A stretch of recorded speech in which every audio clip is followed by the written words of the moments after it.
అందరికీ నమస్తే. నా పేరు శ్రీకాంత్. ఫస్ట్ టైం మీరు మన ఛానల్ చూస్తుంటే సబ్స్క్రైబ్ చేస్తారని మనస్ఫూర్తిగా కోరుకుంటున్నా. ఇక ఆ విషయంలోకి వెళ్తే అప్పుడప్పుడు మంచితనం కూడా ఒక్కొక్కసారి చెడ్డతనంగా తీసుకుంటారు. అంతేకాకుండా ఒక్కొక్కసారి మౌనంగా ఉంటే అవతల వాడు మన మీద విజయం సాధించాడని గర్వంతో ఉప్పొంగిపోతూ ఉంటాడు. మీ అందరికీ తెలుసు ప్రొఫెసర్ నాగేశ్వరరావు గారి విషయంలో ఆయన ఆడుతున్న పొలిటికల్ డ్రామా మనందరం చూస్తూనే ఉన్నాం. అయితే తాజాగా నిన్నగాక మొన్న ఒక పెద్ద సమావేశాన్ని ఏర్పాటు చేశారు. అందులో తెలంగాణ అస్థిరత్వ పోరాటం అని చెప్పేసి ఒక పోరాటం చేశారు. అందులో ఒక్కొక్కడు ఒక్కొక్క స్టైల్లో మాట్లాడాడు. ఇక తాజాగా మన క్రాంతి ఈయనకి బాగా మనోడు అనుకుంటున్నాడు తెలంగాణ ఒక రాష్ట్రం అనుకుంటున్నాడో లేకపోతే భారతదేశం అంతర్భాగంగా లేకుండా ఒక ప్రాంతానికి సంబంధించినటువంటిది అనుకుంటున్నాడో ఏమో తెలియదు. కానీ ఆయన అనుకుంటున్నాడు నేనే మా తెలంగాణకే మొత్తం సార్వభౌమ అధికారం ఉంది, మమ్మల్ని ఎదిరించే వాళ్ళు ఎవరు తెలంగాణ నిలబడటానికి వీల్లేదు, తెలంగాణ కోసం తెలంగాణ ప్రజలంటే ఇలాగా ఉండి జగన్మోహన్ రెడ్డికి సపోర్ట్ చేసే వాళ్ళకి సపోర్ట్ చేస్తున్న వాళ్ళని వాళ్ళైనా కూడా మా తెలంగాణ వాడు కాబట్టి వాళ్ళు ప్రశ్నిస్తారే కానీ తిరిగి దాన్ని ప్రశ్నిస్తే మేము ఒప్పుకోము అనే పరిస్థితిలో ఉన్నాడు. మరి దీన్ని ఏమంటారో అత్యుత్సాహం అంటారో ఏమంటారో నాకు తెలియదు. కానీ సరే మొత్తం మీద నిన్న ఆయన మైక్ తీసుకొని ఆయన మాట్లాడుతున్నాడు. లోకేష్ నువ్వు వస్తావా, లోకేష్ నువ్వు వస్తావా, లేకపోతే చంద్రబాబు నాయుడు వస్తాడా, లేకపోతే పవన్ కళ్యాణ్ వస్తాడా, ఎవడొస్తాడో రండి అంటే ఒక రాష్ట్ర ముఖ్యమంత్రిని సంబోధించేటప్పుడు కనీసం గౌరవ మర్యాదలు ఇచ్చి మాట్లాడాలనేటువంటి సంస్కారం లేనటువంటి కుసంస్కార హీనుడు చెత్త వెధవ వీడు ఒక దళ సేవా సమితిని నడుపుతున్నాడంట. అరే నువ్వు ఈ దళ సేవా సమితిని నడుపుతున్నావా, ఇంకేమన్నా కొంపలు నడుపుతున్నావురా నువ్వు? ఒక రాష్ట్ర ముఖ్యమంత్రిని కనీసం సంబోధించని చేతగాని బట్టేబాజుగాడిరా నువ్వేమన్నా సమాజానికి ఉపయోగపడే ఒక సేవా సంస్థ నడుపుతున్నావా, లేకపోతే ఏమన్నా కంపెనీలు ఏమైనా నడుస్తున్నావా, పెద్దాపురం కంపెనీలు ఏమైనా నడుపుతున్నావా, లేకపోతే అమీర్పేట జంక్షన్ల కాడ పెట్టే కంపెనీలు ఏమైనా నడుపుతున్నావా, మెట్రోల కింద నడిపే కంపెనీలు ఏమైనా నడుపుతున్నావా? ఫస్ట్ ఆఫ్ ఆల్ ఒక రాష్ట్ర ముఖ్యమంత్రిని ఎలా మాట్లాడాలో చేత కానీ సన్నాసి వెధవా నువ్వు ఏం మాట్లాడుతున్నారో? ఒక రాష్ట్ర ముఖ్యమంత్రిని గౌరవ పదంతో కూడా మాట్లాడిన చేత కావట్లేదు. మేము కేసీఆర్ గారిని ఇప్పటిదాకా కూడా గౌరవించి మాట్లాడుతున్నాం. ఇందిరా మాట్లాడితే మా తెలంగాణ భారతదేశం అంతర్భాగం రా, నీ అయ్య జాగిరా కాదు, నీ తాత జాగిరా కాదురా గాండు. ఫస్ట్ ఆఫ్ ఆల్ తెలుసుకో, తెలంగాణ భారతదేశంలో అంతర్భాగం, తెలంగాణ సార్వభౌమ అధికారం నీ అయ్య సొత్తు కాదు, నీ తాత సొత్తు కాదు, గుర్తుపెట్టుకో. ఏమంటున్నావు? అమీర్పేటలో ఎన్టీఆర్ బొమ్మ తీసేస్తాం, లేకపోతే ఎన్టీఆర్ ఘాట్ తీసేస్తాం. బరాబర్ చెయ్యరా, నీకు చేతనైతే దమ్ముంటే వేయి. ఏమో హైదరాబాద్ మీ తాత సొత్తు అనుకుంటున్నావా, లేకపోతే నిజాం ప్రభు మీ అయ్యకి రాసి ఇచ్చాడు అనుకుంటున్నావా? నిజాం ప్రభు ఏమన్నా సిగ్గు లేదా? ఏం మాట్లాడుతున్నావో కనీసం బుద్ధి ఇంగిత జ్ఞానం లేదా? జగన్మోహన్ రెడ్డి ఇచ్చే ఇంగిలి మెతుకుల కోసం, కేసీఆర్ వేసే చిల్లర మూతల డబ్బుల కోసం మాట్లాడుతున్నావు నువ్వు. అరే బాడకవ్ సోయిందా ఒంటి మీద నీకు? తెలంగాణ కూడా భారతదేశంలో అంతర్భాగం. ఎన్టీఆర్ ఉమ్మడి ఆంధ్రప్రదేశ్కు ముఖ్యమంత్రిగా సేవలు అందించి ఆయన చనిపోయారు. మీ తాత నడుగు తెలంగాణలో పటేల్ పట్వారీ వ్యవస్థని రద్దు చేసి దొరల గడీల అహంకారాన్ని పేదవాడి గడీల దగ్గర తీసుకొచ్చిన పార్టీ ఎన్టీ రామారావు గారు. ఇవాళ నువ్వు నోరు తెలిసి మాట్లాడుతున్నావంటే నీకు స్వేచ్ఛనిచ్చింది తెలుగుదేశం పార్టీ.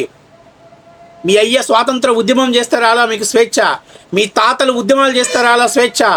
ఎన్టీ రామారావు ఆ రోజు దొరల పాలనకు చరమ గీతం పాడటం కోసం పటేల్ పట్వారీ వ్యవస్థని రద్దు చేశాడు కాబట్టే ఇవాళ నీకు నోరు లెగుస్తుంది, మీడియా ముందుకు వచ్చి మాట్లాడుతున్నావు నువ్వు.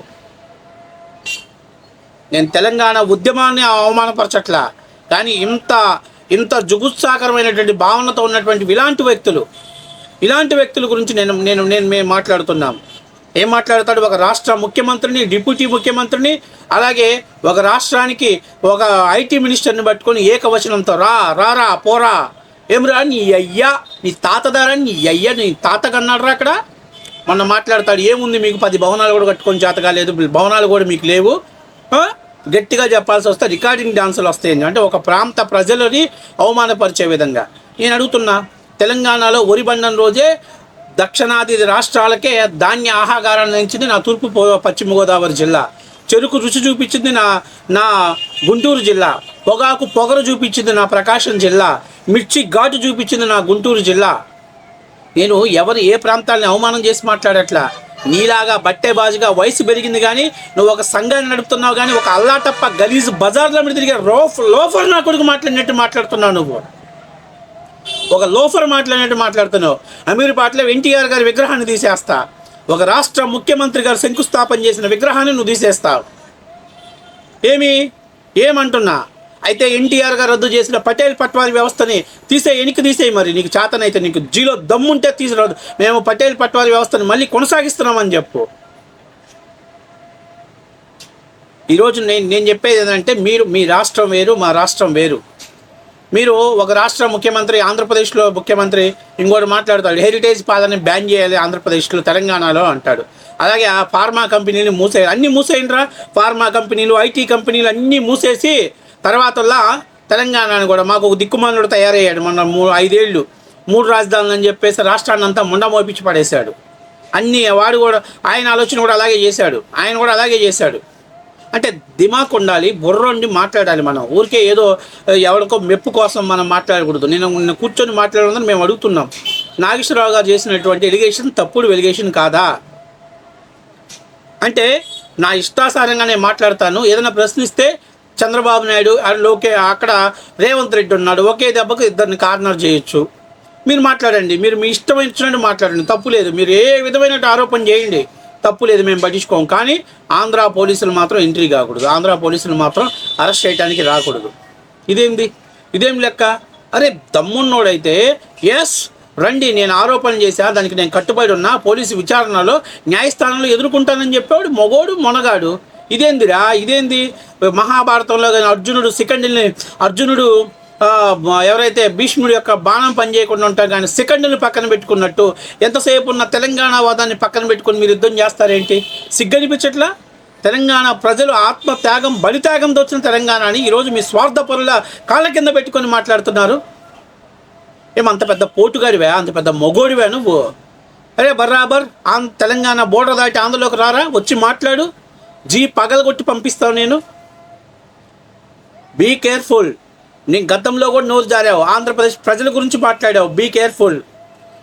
మీరు మాట్లాడిన తర్వాత తిరిగి మేము మాట్లాడితే దాన్ని కేసీఆర్కి మీరు ప్లస్ చేయాలని చూస్తున్నారు. అందుకనే మేము తెలంగాణ ప్రజల మీద గౌరవంతో మాట్లాడట్లా. కానీ దాన్ని నువ్వు చాతగానితనంగా తీసుకుంటున్నావు. కొంతమంది ఔలాగాలని ఫాల్తుగాలను తీసుకొచ్చి అక్కడ కూర్చోబెట్టి తెలంగాణ అస్థిరత్వ పోరాటం చేస్తున్నాం. తెలంగాణ అస్థిరత్వ పోరాటం చేయడానికి ఎంతమంది తెలంగాణ బిడ్డల బలిదానం చేసుకుంటే వాళ్ళ ఇళ్ళకెళ్ళి మీరు ఓదార్పు చేశారా? గాండుగాలారా మీరు? ఏ తెలంగాణ బిడ్డలైనా మీరు ఆదుకున్నారా?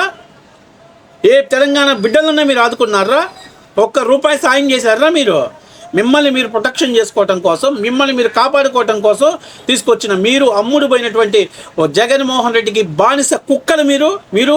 ఆంధ్రప్రదేశ్లో ఆంధ్రప్రదేశ్లోనే ఉండాలి ఎన్టీఆర్ విగ్రహం, ఆంధ్రప్రదేశ్లోనే ఉండాలి ఎన్టీఆర్ ఘాటు. మీ అయ్య జాగీర్ అనుకుంటున్నావా? నోరు తెలిసి మాట్లాడాల్సి వస్తే మీ అయ్య జాగీర్ అనుకుంటున్నావా? రేపు బరాబర్ ఆంధ్రప్రదేశ్ వాళ్ళ ఐటీ కంపెనీలు మూసేయాలి, ఆంధ్రప్రదేశ్ పీజీ కంపెనీలు మూసేయాలి, ఆంధ్ర వాళ్ళ ఫార్మా కంపెనీలు మూసేయాలి, ఆంధ్ర వాళ్ళ పెట్టుబడులు ఆపేయాలి. పిలుపునివ్వండి రేపు టాంచి. మీకు చేతనైతే ముందు మీరు పెట్టుబడులు పెడుతున్నటువంటి వాళ్ళని తరిమి కొట్టండి రా, మీకు చేతనైతే. తర్వాత మాట్లాడదాం. ఒక రాష్ట్ర ముఖ్యమంత్రిగా చేసి ఆయన ఉమ్మడి ఆంధ్రప్రదేశ్ ముఖ్యమంత్రిగా చేసి ఆయన చనిపోయాడు. ఆయన ఒక కొత్త ఆంధ్రప్రదేశ్, మా ఆంధ్రప్రదేశ్ ముఖ్యమంత్రిగా చేసి కదా ఆయన చనిపోయింది. కాబట్టి సోయి ఉండాలి. మనిషి కోతికి తేడా ఏందనంటే ఆలోచనలో తేడా ఉంటుంది. మనిషి పుట్టినోడు కోతి పుట్టిన ఆలోచనలు రాకూడదు. కాబట్టి నేను చెప్పేది ఏంటంటే, ఇంకొకసారి మాట్లాడుతున్నా, బరాబర్ బిడ్డ నాలుక కోస్తాం. నువ్వు కానీ మర్యాదగా కానీ మాట్లాడకపోతే, నీకేమైనా చంద్రబాబు నాయుడుతో లాలుచి రాజకీయం ఉంటే చంద్రబాబు నాయుడు మీద ఫైట్ చేయి, రేవంత్ రెడ్డి మీద ఫైట్ చేయి. లేదు మేము తెలంగాణ వాళ్ళు ఆంధ్రప్రదేశ్ రాజకీయాల గురించి మాట్లాడమనుకుంటే మూసుకొని కూర్చో. అంతేగాని తప్పుడు ప్రభుత్వాల మీద తప్పుడు ఎలిగేషన్ చేసి అరెస్ట్ చేయబోతే మేము ఊరుకోము, మేము ఒప్పుకోము. ఏం చేస్తారు రా భయ్? ఏం చేస్తారు? ఆ కేసీఆర్కి ఆ ఓట్లు కూడా రానివ్వదలుచుకోవట్లా. ఆ కేసీఆర్ని ఇంకా అసలు ప్రతిపక్షంలో ఉంచదలుచుకోవట్లా మీరు. ఎందుకంటే ఇలాంటి చెత్త పాలిటిక్స్ చేస్తే అక్కడ ఆంధ్రప్రదేశ్ ఓట్లున్నాయి, తెలంగాణ తెలుగుదేశం పార్టీ ఓట్లున్నాయి. ఆ ఓట్లు కేసీఆర్కి పడాలంటే మనం సోయుండి మాట్లాడాలి. ఏది పడితే అది మాట్లాడటం కాదు, సోయి తప్పి మాట్లాడకూడదు. ఎన్టీఆర్ గారి విగ్రహాన్ని లేపేస్తారంట, ఎన్టీఆర్ గారి ఘాట్ని ఖాళీ చేస్తారంట. అంటే మనం ఏదైనా చేయొచ్చు, ఏమవుతుంది, అరెస్ట్ చేయలే మనల్ని, మనం తెలంగాణలో ఉన్నాం, అరెస్ట్ చేయలేంలే, ఏదంటే సెంటిమెంట్ని లేపొచ్చు అని మాట్లాడుతున్నారు. బీ కేర్ఫుల్, జాగ్రత్త, ఎక్కువ రోజు నిలబడదా సెంటిమెంట్ కూడా. కేసీఆర్ కూడా 2 సార్లు వాడుకున్నాడు, 3వసారి బోల్తా పడ్డాడు. ఈసారి మీరు కూడా అదే పరిస్థితి వస్తుంది. రేపు బీఆర్ఎస్ పార్టీ ఓడిపోయిందంటే మీ మీద ఆత్మవిమర్శ చేస్తారు. ఆ రోజు మీ బతుకులన్నీ కూడా రోడ్డు మీదకి వచ్చి పడతాయి, గుర్తుపెట్టుకోండి.